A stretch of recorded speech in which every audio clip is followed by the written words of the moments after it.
The gym bell clanged like thunder at 5 a.m. Iron meeting iron in the empty weight room, where Ivy Martinez loaded the barbell until it groaned.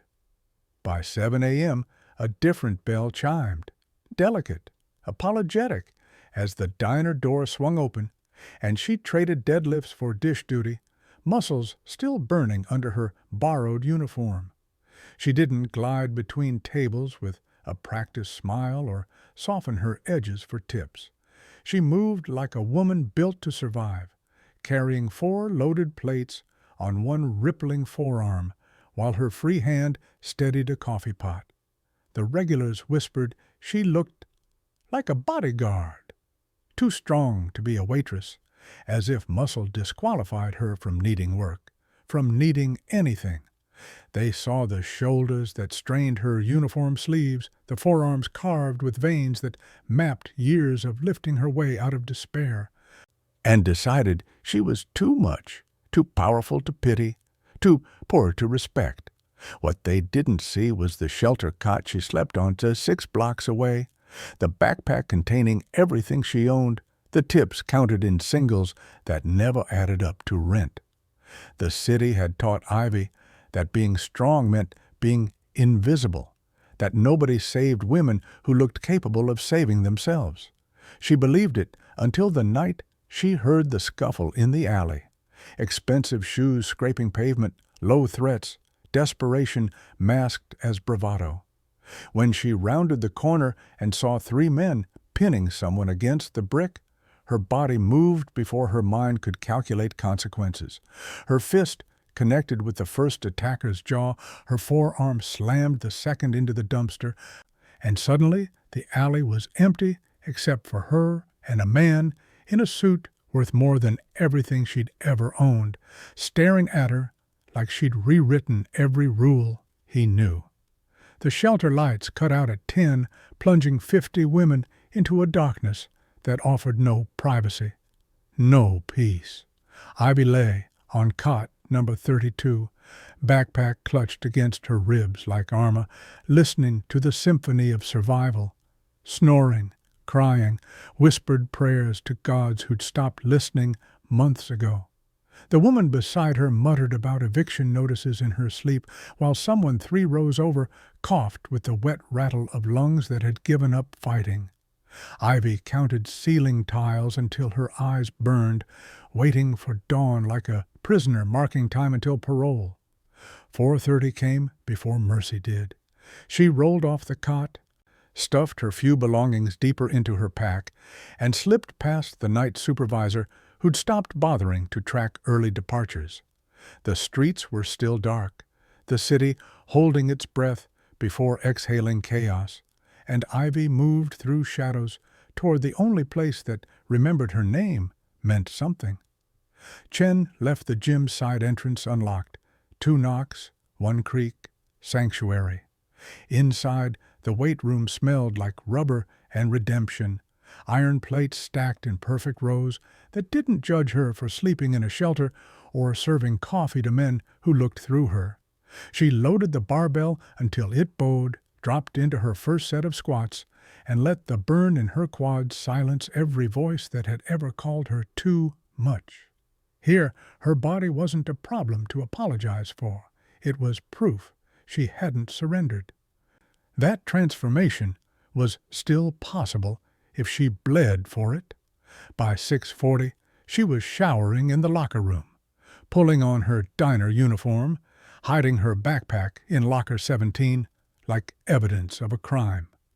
By 7:15, she was pouring coffee for strangers who'd never guessed the woman refilling their cups had just deadlifted 3 times their body weight. She lived between worlds, belonging to neither, carrying invisible weight until something finally broke. Caleb Vale had made exactly 1 mistake that night, thinking downtown alleys were shortcuts instead of traps. Now 3 men with predator eyes had him pressed against brick, one already reaching for the watch on his wrist that cost more than most people made in a year.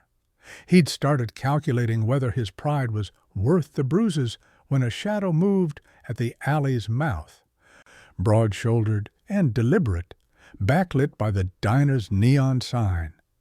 Ivy had been hauling trash bags to the dumpster when she heard it, the scuffle of expensive leather losing traction, low voices promising violence in the language men used when they thought no one was watching.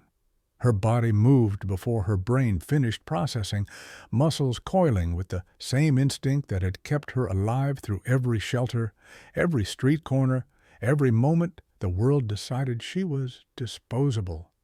She crossed the distance in 3 strides, her hand locking around the first man's wrist mid-swing, bicep flexing hard enough to stop the punch cold. "Walk away," she said, voice flat as pavement. He yanked back, shocked when her grip didn't budge, then swung wild with his free hand.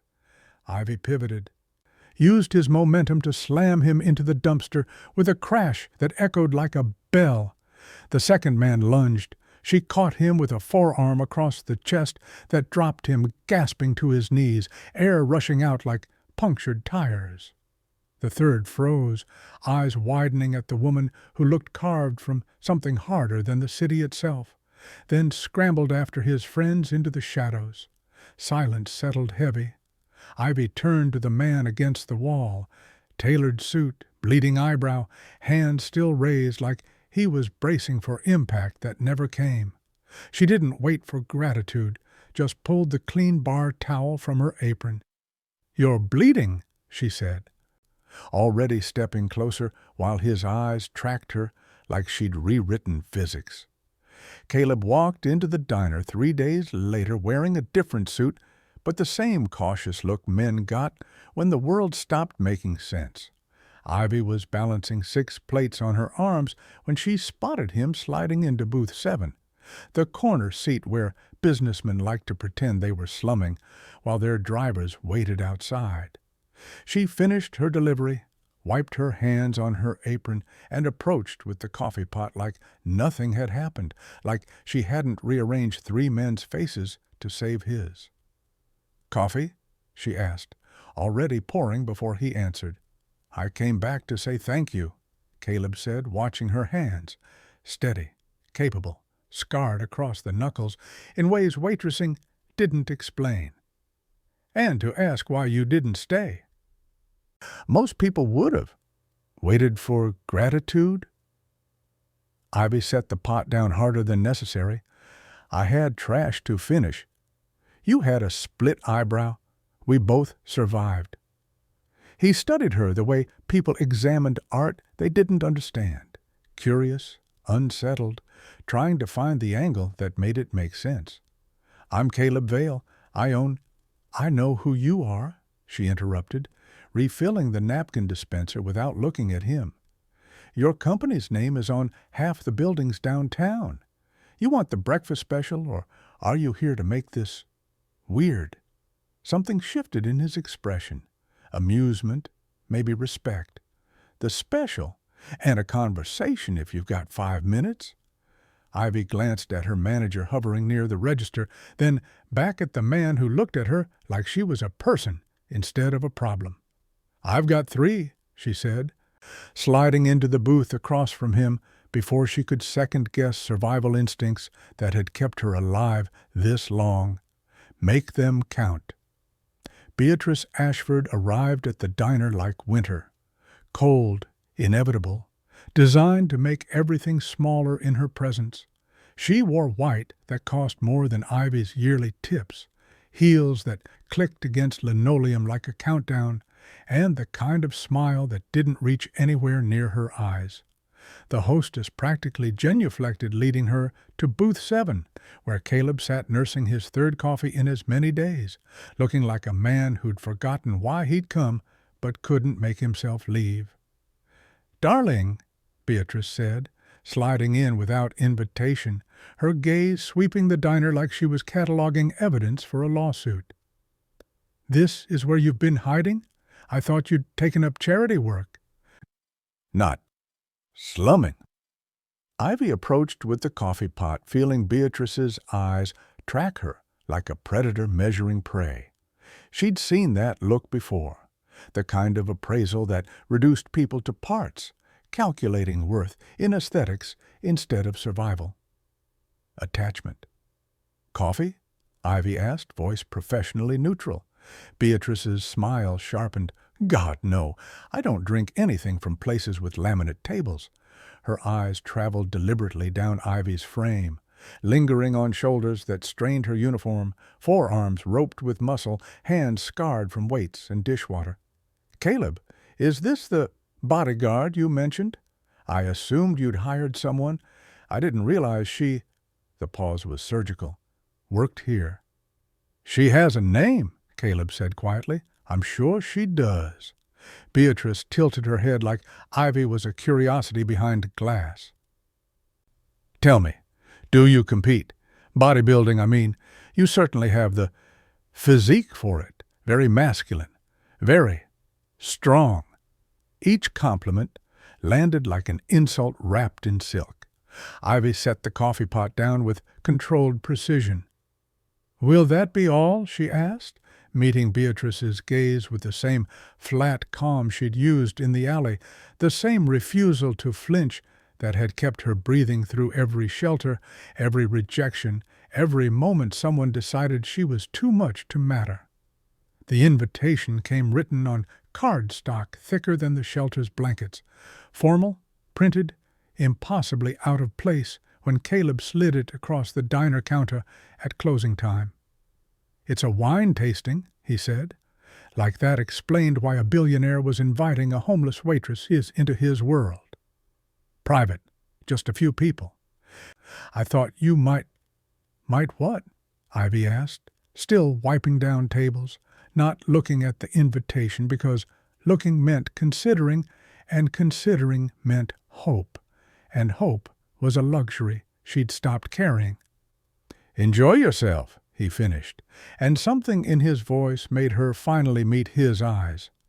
She went because curiosity was cheaper than regret, because the address was in a neighborhood where even the sidewalks looked expensive, because some reckless part of her wanted to see what happened when women like her walked into rooms built for women like Beatrice.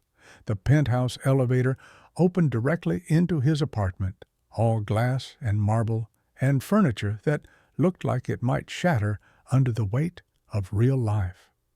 Ivy stood in the entryway, feeling like a giant in a dollhouse, hyper-aware of every inch of muscle that made her shoulders too broad for the delicate settee by the window, arms too thick for the wire-framed chairs arranged around a table that probably cost more than a year's rent. The other guests, 3 couples in tailored neutrals, turned when she entered, their smiles freezing in that familiar calculation, too strong, too rough, too out of place. Ivy, Caleb said, appearing at her elbow with a glass of wine she didn't know how to hold. I'm glad you came. She took the glass carefully, terrified her calloused fingers might shatter the stem, and perched on the edge of a chair that creaked under her weight like an accusation. Everyone was speaking a language she'd never learned, notes of oak and hints of cherry, vintages and vineyards, while she sat silent, counting minutes until she could escape back to a world where being strong was survival instead of spectacle. The boardroom felt like a courtroom when Caleb walked in Monday morning. 12 executives in strategic seating, Vanessa Chen at the head of the table, wearing the expression of someone who'd already counted votes. She didn't waste time on pleasantries. We need to discuss your recent personal decisions, Vanessa said, sliding a tablet across the polished mahogany. Photos filled the screen, Caleb entering the diner, Caleb leaving with Ivy, grainy surveillance shots that looked clinical under boardroom lighting. The optics are problematic. I wasn't aware my private life required board approval, Caleb said evenly. But his jaw tightened in a way the room noticed. Marcus Holt leaned forward, fingers steepled like a prosecutor building a case. Your private life became our concern when shareholders started asking questions. When Beatrice Ashford, your fiancée, may I remind you, called 3 board members expressing concern about your judgment?" Vanessa's smile was surgical precision. "No one's questioning your ability to run this company, Caleb, but leadership requires discretion. Dating a homeless waitress with a history of violence—" "She stopped a mugging," Caleb interrupted. "She assaulted 3 men in an alley," Vanessa countered smoothly. "The narrative matters. We have institutional investors threatening to pull funding if you don't stabilize your personal life. The merger with Ashford Industries hangs on maintaining certain standards." Across town, Beatrice sat in her office with Vanessa on speakerphone, examining her manicure like they were discussing weather instead of destroying a woman's life. "The shelter keeps records," Beatrice said. "Employment history, background checks. I'm sure we'll find something useful. Everyone has secrets when they're desperate." "Leave it to me," Vanessa replied. "By Friday, she'll be gone, and Caleb will realize this infatuation was just philanthropy with better lighting." The text came at midnight, when Ivy was lying on her shelter cot, pretending sleep was possible. "Can we talk?" followed by Caleb's name like a signature on a contract she hadn't agreed to sign. She stared at the screen until the light burned her eyes, then slipped outside, where the night supervisor wouldn't hear her whisper into a phone she'd bought second-hand with tip money that should have gone toward rent deposits. "I heard about the board meeting," she said when he answered, skipping greetings because they both knew this wasn't a social call. Silence on his end then. "How?" "Your world leaks," Ivy said, watching her breath fog in the cold air. "People talk, especially when they think the help isn't listening." One of the other waitresses had a cousin who cleaned offices at Vale Industries, and gossip traveled faster than promotions in circles where power was currency and scandal was leverage. "It doesn't matter what they think," Caleb said, but his voice carried the weight of someone trying to convince himself. "It matters when they threaten your job." Ivy leaned against the shelter's brick wall, feeling the cold seep through her jacket. "When they make you choose between your company and whatever this is." "This isn't—" "I'm not what you need," she interrupted, each word deliberate as a closing door. "I'm what makes good people ask if you've lost your mind. I sleep in a shelter, Caleb. I own 3 shirts. Your fiancé wears white that costs more than I've made in my entire life. And your board thinks I'm a violent charity case you picked up because you were bored. You're none of those things. But that's what they see." Ivy closed her eyes, memorizing his voice because this was the last time she'd let herself hear it. "Go back to Beatrice. Marry someone who fits in your furniture. Build your empire. I'll be fine. I've been fine long before you decided I was worth saving." She hung up before he could argue, before her resolve cracked, and walked back into the shelter, carrying the weight of a sacrifice no one would ever thank her for. The cameras arrived Tuesday morning, like locusts. 3 news vans parked outside the diner before the breakfast rush, reporters with microphones and questions that felt like weapons. Ivy saw them through the window as she tied her apron, her stomach dropping the way it did right before a fight she couldn't win. Someone had leaked her shelter address, her full name, photographs of her carrying trash bags and loading weights, all packaged into a narrative about the billionaire and the homeless bodybuilder who thought she could play Cinderella. "Ivy Martinez, can you comment on your relationship with Caleb Vale? Is it true you assaulted 3 men? How does it feel being called a gold digger?" The questions came rapid fire as she tried pushing through the crowd toward the diner entrance, each one designed to make her react, to give them the angry, muscular woman they'd already decided she was. Her manager stood inside shaking his head, a small gesture that meant everything. No job, no uniform, No refuge in the only place that had let her earn dignity one plate at a time. She was still standing on the sidewalk, cameras circling like sharks, when the town car pulled up and Caleb stepped out in a suit that probably cost more than the reporters' yearly salaries. The crowd pivoted, sensing bigger prey, but he walked straight through them to Ivy, his hand finding hers, with the certainty of someone who'd already made his choice and didn't care who witnessed it.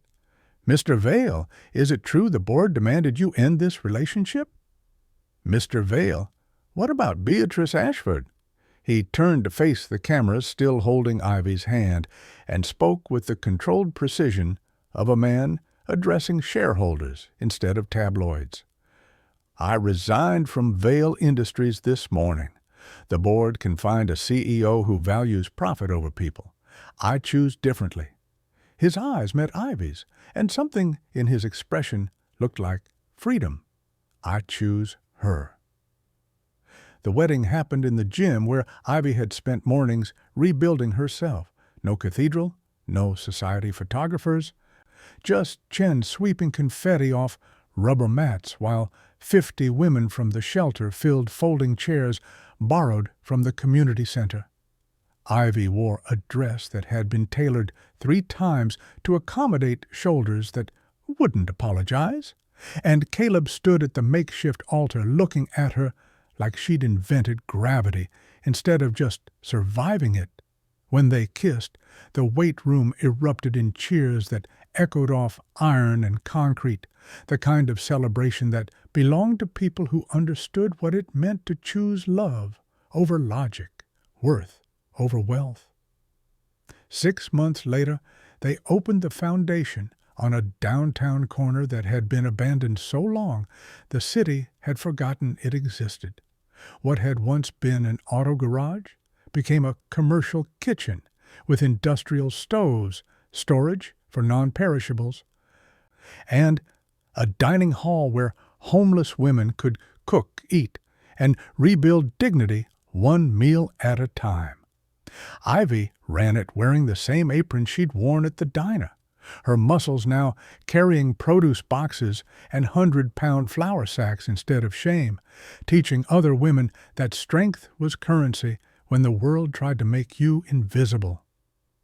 Caleb came every morning before his new consulting firm opened, rolling up tailored sleeves to chop vegetables alongside women who 6 months ago would have never imagined a billionaire knowing how to dice onions. He'd traded his corner office for a clipboard and health permits, his boardroom for a kitchen where success was measured in full stomachs instead of quarterly profits, and he'd never looked more at peace than when Ivy caught him laughing with Chen over burnt pancakes. "You gave up everything," Ivy said one evening as they locked up, watching the last volunteers head toward the shelter. Caleb pulled her close, his arms barely fitting around the shoulders that had saved him before he knew he needed saving. "I gave up a cage," he said. "You taught me what freedom costs. Turns out it's worth everything."